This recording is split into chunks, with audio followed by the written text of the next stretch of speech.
Have you ever wondered how to survive and thrive during any phase of an economic cycle? And have you ever wondered, is Panda Express the best Chinese food in Singapore? Owner, operator, broker of acclaimed real estate, and president of L&H Community Development, my man, my homie, Rich Robledo. Rich, let me correct him real quick. Robledo. Let's go. Let's go. Is Panda Express the best Chinese food in Singapore? Well, I was recently in Singapore, and I want to say it's in the top 3. Top 3? Yeah, I was there in November. Really? Yeah. Top 3. The orange chicken. It's the orange chicken. It's the teriyaki chicken. The teriyaki chicken is fire too. It is fire. And are you a chow mein or a fried rice? Oh, Or half I have to go with half. I have to go with white rice. Okay, white rice. Let's go. White rice, teriyaki chicken. Two orders. Dry, no sauce. no sauce. No sauce. Keep the the no sauce on the side. Sauce on the side. They really do. They oversauce it. It's gross. Because traditional Chinese food. Did you have traditional Chinese food while you were out there? I did. Okay. At least my experience it is saucy. A lot of the dishes are saucy. It was an experience being in Singapore, having Asian food. I had great friends there that kind of say you have to have this, have to have that. They are known for seafood, being on an island, and I am allergic to shellfish. So I did not get that king crab experience that they have there, but it was amazing food, amazing people, and great energy out there. Mm-hmm. What has you traveling to Malaysia and Singapore, if you're open to sharing? So Lillian House, we have our first prototype was made in Kuala Lumpur, which required a trip to Singapore, and it was my first international trip. Super cool. What are you doing? Tell me a little bit about what you're doing. So we are bringing Scandinavian design homes to the U.S. at a large scale. 7,000 lots currently in Kennebunkport, Maine. Looking at lots also in Arizona and Utah. Wow. Yeah. Super dope. Super sexy. That is very sexy. Yeah. How has that transition been from what you've been doing, the past several years? Well, the important thing is I still own Acclaim Real Estate. I'm still in the Las Vegas market. My wife was kind enough to remind me that if you look at my social media, right, I'm everywhere. And sometimes she goes, hey, Acclaim Real Estate's number 1, Community Connector is number 2, political, and then Lillian House. And with Lillian House and that group brings other opportunities as well, which has been kind of fun to see globally, how the world rocks, man. Speaking of like rocking, because you and I have had the pleasure sitting down, one-on-one without the cameras and the mics and stuff. You went through some tough time during the economic cycle, the previous one. Can you speak a little bit about like adversity and your time in those spaces? Oh yeah, I was extremely blessed to always have mentors in my life, and for myself, the downturn started in 2006. I had an office here and 3 in Miami, specializing in high rises. So the first submarket to crash in Las Vegas in 2006 were the high rises. If you Google it, Richard Lee was calling it the Manhattanization of Las Vegas. And it was taking us through storm. I believe there were 52 projects in the Las Vegas Valley that were set up for high rises. Holy crap. I lost everything in 2006. I had 7 friends and acquaintances commit suicide in 2007. Stock market was March 2008. And the REO real estate did not start until 2009. So I had, and I won't mess up the quote. I had a great friend of mine sit me down, and he said, I've been poor, but I've never been broke.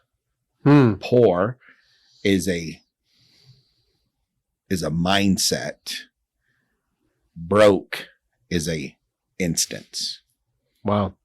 And he goes, keep doing what you're doing and it'll turn around. What is currently happening is not because of you. It's because of outside conditions. Yeah. Right. So I think it's, during that time, I also realized how much people place value on what they own to define who they are. Yeah. Right. So was that a process you were going through then too? Oh yeah, man. Like I told somebody the other day, like everything I lost, I thought I would never replace. Right. So, I walked out of my house. I placed the 2 garage remotes, the mailbox key, and the house keys on the bar. And I remember when I backed out of the garage, I hit the remote on the door before you enter, and I said goodbye. Right. And at that time, I'm like, I will never be able to replace this. And I drove down the street to a condo that I rented. And that was 2-bedroom, 2-bath with dirty carpet. You were with your wife at that time, yeah? No, I was single. Wow. So I couldn't imagine going through what some people are going through. I mean, the numbers, 51% we were down last year, like values plunging and seeing people scurry, right? Yeah. So I did it when I was single, right? I had a call. I remember vividly calling my brothers to say, hey, I need mom's help. Yeah. And they're like, well, with what? I said, I got to turn in the car. I turned in the car I owned. And I became really good friends with all the bill collectors. And I remember the lady from GMC, she goes, hey, people file bankruptcy because of stuff like this. Like she goes, you can't afford the car. Just turn it in. And I said, I can do it. I can do it. Like give me a couple of months. Like, let me get caught up. And I would catch up. And finally I made a decision. I'm like, hey, I drove it to the Findlay, the GMC dealership, and I had a Denali, and I had to call my mom to buy the car because I couldn't get a credit. My credit got down to 435. Wow. When was that moment? 2006. The end of 2006, beginning of 2007. When you think about that time with the 2006, like just kind of dumping, did you expect it to go as fast as it did? And what were your thought process as that was happening? Shell shock. You're seeing values, you're seeing cranes drop, you're seeing at that time the ninja loans, right? Yeah. You have Arms. everybody was owning multiple properties, and you kind of step back and kind of just watched it all. But I remember having conversations with friends and me telling them, I'm like, we're about to witness something ugly. And they're like, no, it's not going to get that bad. And funny thing, I looked at a notice of default 2 weeks ago with one of my agents, and the guy bought it in 2003, refinanced it in 2004, and refinanced it again May 2006 for $880,000. Shit. He took this money and he bought it for $330 in 2003. So at the absolute top of the market, he refinanced it. Smart guy. He figured he was going to go start a business, and he opened up 3 pizza shops in the Northwest. So if you look at the title report, he did that refinance in 2006, took the cash, opened up a business. 2009 was his first notice of default. So he's gone from 2009 until now in and out of foreclosure. Yeah. When he should have just let it go. Yeah. In 2012. Yeah. And now the sale date was set for January 23. Oh, shoot. 23. Yeah. And I'm sitting with one of my new agents, and he goes, why would somebody do that? And I'm like, that's what we did. Yeah. It was just a strategy, you know? Yeah. And then whoever kind of got caught. Whatever. Yeah. It's just what. So what are your feelings because I know you go heavily off of intuition and your guidance. How does this kind of feel, like this volatility in the market, feel in comparison to then? The amazing thing is that you don't know where you are until you have hindsight, right? Now we have history behind us. So now you can sit back and look, and there is still a lot of fear in the market. However, I believe that the worst part for Vegas is behind us. Yep. Right? I think it started in April 2022.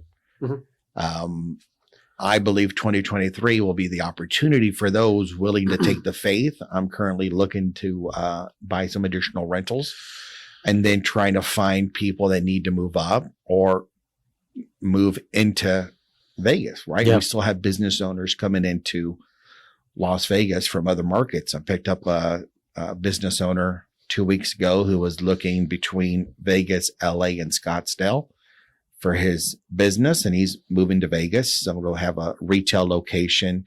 He's bringing 4 staff members with him. So that will be a total of 5 houses, because they like the no state income tax. So Yeah. I believe Vegas is the opportunity in 2023. We're going to see us come out of it in 2024. Good predictions, man. What's one of the biggest things that you lost during the last turn? And then also, what is one of the biggest things that you gained? What did I lose? Material, spiritually, connect, whatever. It could be whatever. I think the biggest thing I lost was that mindset where I defined myself by material things. And the biggest thing I gained is that a belief in myself.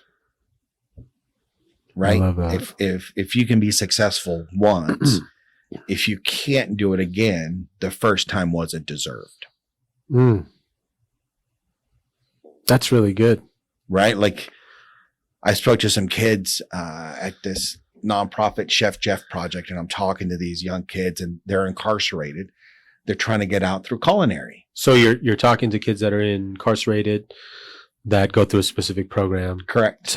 Correct. And there was a young kid, Andre, and he asked me, he goes, Mr. Robledo, what was the biggest risk you've ever taken? And I know for him, being in high school, he was looking for a dollar amount. Right? And I said, that's a great question. Give me a moment. And I had to look at him. I said, the biggest risk I ever took was betting on myself. And I said, and I take that bet every day. I love that, man. I should make that a t-shirt. I think. You should. I think you should. Some swag, some merch. His merch, by the way. He gave me a hat like 2 years ago. One of the best, hands down, one of the best fitting hats. I don't know what brand it was. I can't say. I don't know. But it fits great to this day. Fantastic hat. It was white though, so it's no longer white. It was white. So that was the thing. I think it's, what I lost was that opinion where I value myself by the material things. And what I gained was that same opinion, is that a belief in myself and that things do not define me. Somewhat stoic, mindset. Like, the only thing I can control is what I consume. Right. And that attachment to things which control a lot of people, through ego and whatnot. It's bananas how many people do things out of ego. And I've done things out of ego too. And when I do things out of ego, I typically don't feel in alignment with the thing that I'm doing, and it doesn't like fuel me, and it doesn't like essence me. And a lot of what you said about like letting go of things, like for me, there's even layers of like letting go of like ego during a process, and then I become like a new beautiful butterfly that flies in the wind. The onion unpeeled, the smell, the onion unpeeled. Give to others when you release your ego. I stretched before we did this. You did. And I asked God to allow me to speak freely instead of being prepared for something. Yeah. You did come prepared though. You printed email. I did. Coffee. He was ready to go. What's one limiting belief that you're currently working on to help you like navigate through the next level of your success? Through that next level of success. Because you're doing some really dope shit. Yeah, Like you're doing way cool shit. Yeah. Very undertoned, like nonchalantly, but you're doing some really cool shit. Yeah. I think that it's something that as we evolve, you need to continue to push yourself, that I deserve to be at this level. Right. And I think a lot of time that our doubt tramples our beliefs as to where we should be.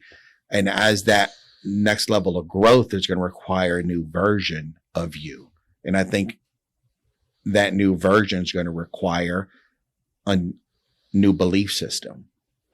Yeah. So you do become a new person. Correct. I like to call it new levels, new devils. New levels, new devils. I love that, man. Another shirt idea. I'm on a new level. I'm on a new level. Who sings that song? I don't know. But Rick Ross, right? I don't. There it is. I'm on a new level. Speaking of new levels, how are you finding new money partners, business partners? Like what things are you doing to place yourself in those moments, and who are you being in order to attract those things in your life? I am that person that is attracting all of that right now. It has been 20 years or 3 years of really putting myself in new circles where opportunities are bigger. Mm-hmm. It is having this, go after it mentality daily, being intentional and focused, and then just having the universe nudge you and say, hey, man, you should say something. Just last week, I was at Shadow Creek with an investor talking about opportunities and deals, and don't even tell him what I do. We were introduced through a mutual friend, and on the way back from Shadow Creek to the Aria, he goes, tell me more of what you do. And I said, well, I got my fingers in this. And he goes, I got an opportunity for you. Right. But it's also acknowledging the buddy who introduced me to him. I said, listen, I want you to know that I've been passed over on deals because I've introduced somebody to somebody and then they forget where that introduction came from. And I pulled him aside. I said, if anything comes from this, you will get a taste, because this opportunity to play Shadow Creek and dinner and the introduction only came from us being cool. And if something benefits, like there's no reason for you not to benefit as well. Mm. So I think it's just being open to relationships, man. Yeah. Finding them, not being closeted to hide yourself. And, really all I did that day was ask this guy what he does and how he got to where he was. And that intrigued him to say, okay, what do you do? I do an assortment of things, and this is one of them. And he offered me an opportunity that I'm looking to squash out now to make some money. Just karmically? Is that even a word? Karmically? That's not a word. It should be a word. It should be a word. It should. If it's not, Webster's karmically. Yeah. Karmically. Yeah. Word of the day. One hand washes the other. Yeah, absolutely. Is bigger better, or is it more about the motion in the ocean? That is a great question. Mm-hmm. I believe for me, I'm referring to like teams and business. Yeah. Yeah. I'm glad you brought me back. I was going to go down the dark. Bring back to the light. Come I'm over here. Right here, Richie. I'm right here. I think that matters for everybody, right? I believe it is having a vision of what you're happy for. And for me, I had one of my coaches told me, he goes, you can be grateful for the now and still yearn for more. Just be clear for what that more is, because more sometimes requires more responsibility. How are you managing, like, you have a family, you're doing all these things. How are you balancing and dancing through all of that? First and foremost, I've got an amazing partner. I've told her multiple times that I could not be married to me I am maniac. I am The an maniac. emotional. I am an emotional roller coaster. You're like, people say, like, how do you do it? I said, mentally, if I don't get up early and prepare for war, I'm like shot out of a cannon, right? Which is why I've got to get up. I've got to get up physically, mentally, spiritually. If I miss my workout, it's like missing my chest plate. If I don't do my meditation, I'm not putting my head armor. If I don't do my journaling, I'm not getting a shield. If I don't do my gratitude list, then I'm going out without a sword. Mhm. Right. So there's a lot I have to do, but it's having an amazing partner where she allows me to go hunt and come back. And if I get too far out one way or the other, she gave me the analogy once. She goes, being married to you is like flying a kite. And I'm like, why is that? She goes, because I hold the kite loose because I know you want to climb. like, and she goes flapping in the wind. And she says, when I pull it, I just need you to come back. And I'm like, I get that. Like, thank you for allowing me to have that. And you can see it in our kids where my wife does most of the hard work. Yeah. And I get to come in and support her and she supports me. And what a great analogy, man. You like that? I do. Because you remind me of like the Tasmanian devil from like I am. Like he'll stop for a second. He's like, and then he's gone. But I never really stop because it's the mind that's constantly thinking, right? It's like, I relate to that a lot. Like how are you kind of navigating through those experiences? Because like my mind will always keep running. And my spouse, she gives me the same kind of analogy. Like we went to a new grocery store yesterday, and it was a European grocery store. And I get like, when I go somewhere, ADD like kicks in. I'm like, oh my gosh, you got to check this out. And then we'll walk down this way and then we'll turn. But she's just so gracious with like allowing me to be in those moments. But then when she's like ready to go, she's like, yo, we got to go. Yeah, we got to go. Yeah. That's great, man. What about your morning practice? You said with the journaling, you don't have your arm plates and your shield and your chest plates. Are every day's 10s out of 10s, or do you miss? Oh, no. I mean, I miss, right? There are some days I miss the meditation, and I'll do it in the car before I get to my first meeting. So I try to make those times if I'm short with one or the other, because you see me on social, man. Sometimes it is a late night, right? And sometimes, some of my agents, they say, well, you work a lot. I said, yeah, I believe I work 2 shifts. I work that first shift, 5 a.m. to 5 p.m. Then I'll go home. I'll have dinner with the kids or see the kids and be a part of that. And then if I've got a dinner or a party that evening, that's second shift. Second shift, baby, which leads us into the second shift of the show. Speed dating questions. These speed dating questions are brought to you by momjunction.com. If you were to take me on a date, what would your ideal date be? Where would we go? What would we do? And how would we end the night? Where would I take you? Yeah. There's a beautiful little park sold. next to the water at the lakes. I would probably. Oh man, he changed his voice too. I would probably get some sage for us to sit at that picnic table next to the water. Yeah. We'd probably have discussions. This is actually kind of intimidating. We would have discussions about what your vision to be is. We would have some clean water and some fruit. Clean water and fruit. The weather would be brisk, so you would have to get close to me.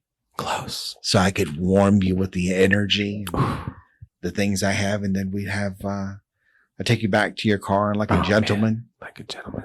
Give you a nice, warm embrace and tell you that the time we spent together was magical. Oh my God. And that I hope that the energy that you're leaving with is better than the energy you had when you came. Sold. No wonder why your wife married. Golly. And it would make it all about you. That was great, man.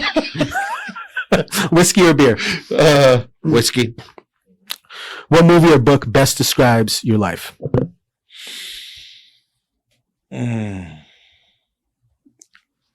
It's crazy. So I did not have the normal upbringing. Man on Fire with Denzel Washington. I love Denzel, man. Right? Like he had that moment where he was an assassin, right? Special forces, right? And he went to commit suicide and the gun did not go off. And then he called it there's a term for that when the bullet does not expand, and he gave everything up for something greater for himself, which was a kid, right? And then when she was kidnapped, what he did to get her, and when he walked across that bridge to exchange his life. Oh, wow. Yeah. So there's beauty in darkness. Yeah, that was a good movie. Excuse me. Sorry. No, that was great. 2 for 2, man. Oh, you didn't expect that? No, I didn't, man. You're getting stars on the screen. I'm feeling it. That one was just like the lake date. The motto for this year. Dream big, believe bigger. Love it. What's the weirdest smell that you actually enjoy? You ready? I'm ready. Have you ever had an incredible meal with fresh asparagus? Yes. You know, when you have that meal and then you go use the restroom. Oh, yeah. And that smell of asparagus pea, I guess you could call Yeah. it. The poop too. Yeah, yeah. It's just an interesting smell that you could consume it at dinner and then get there so quickly. Love it. Love it. Yeah, yeah. Man, please share with everybody where they can find you, where they can share more about you, socials, internet, all that good stuff. Yep. You can find me at Rich Robledo on IG. My company website is acclaimrealestate.com, Lillian House. I'm also on LinkedIn for Rich Robledo. Thank you so much for hopping on. Guys, if you enjoyed this video, please give him a follow, give him a like, all the good, juicy things. And if you like videos just like this, go ahead and click somewhere on the screen for more videos just like this. As always, guys, be kind, rewind. Peace. Cool. Oh.